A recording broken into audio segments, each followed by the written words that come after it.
Alright guys, Gemini, back with another video. Hope you're all doing well today. And today we're going to be discussing a little bit of what made what made this event, WrestleMania 4 in 1988, just so epic, unbelievable, magic. First off, how the hell are you doing? It's good to be back on the channel. I'm trying to stick with the recording schedule where I record a couple videos Tuesday, Thursday, and Saturday. So you can expect videos on Tuesday, Thursday, Saturday, and that's when it kind of works out for me to be able to record. But so yeah, expect new videos Tuesday, Thursday, and Saturday. WrestleMania 4. Wow, what can you really say about this event?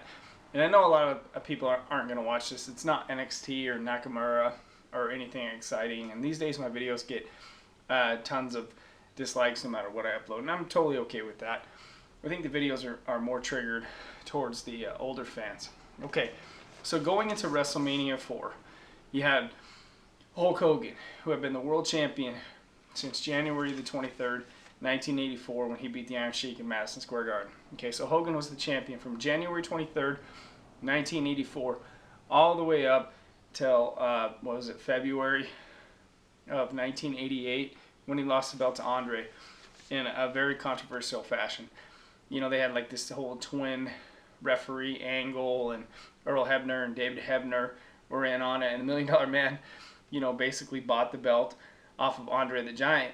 You know, Andre pinned Hogan in some BS count. I mean, Hogan was totally, his shoulder was totally up, and one of the bogus referees that DiBiase paid off, you know, gave Andre the belt. I mean, everybody knows that during this time frame, Hogan was going to film No Holds Barred, so they needed another champion, and so they came up with this tournament at WrestleMania 4, 16-man tournament.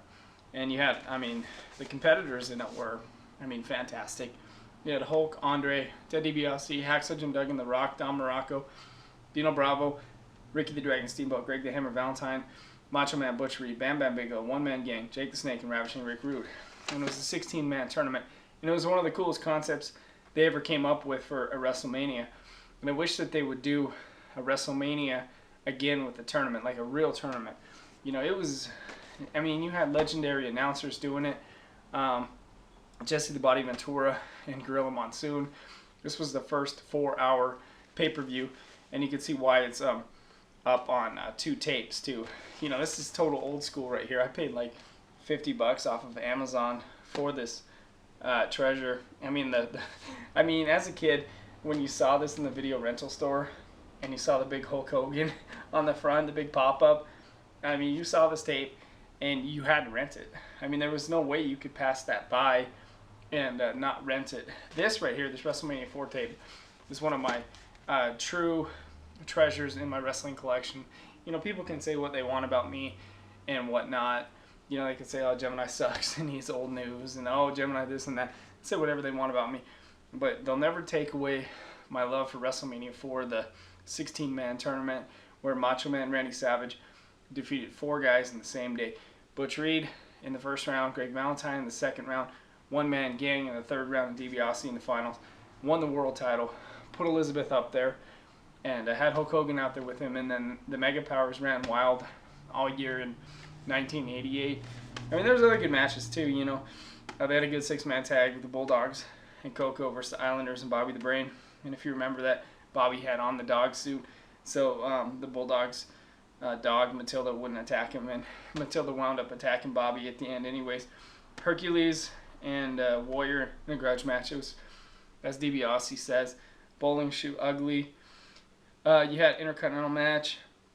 Honky Tonk Man, Bruce the Barber, and Jimmy Hart wound up getting a haircut.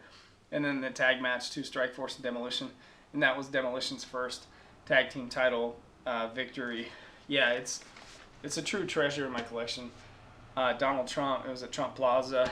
You know, I don't know if too many people are a fan of Donald Trump now, especially like 3/4 of the women in this nation after we talked about grabbing their pussies.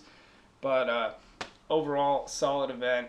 True treasure in my collection. Probably my favorite tape that I own is WrestleMania 4. Just love it, you know, and something I'll have with me forever and ever.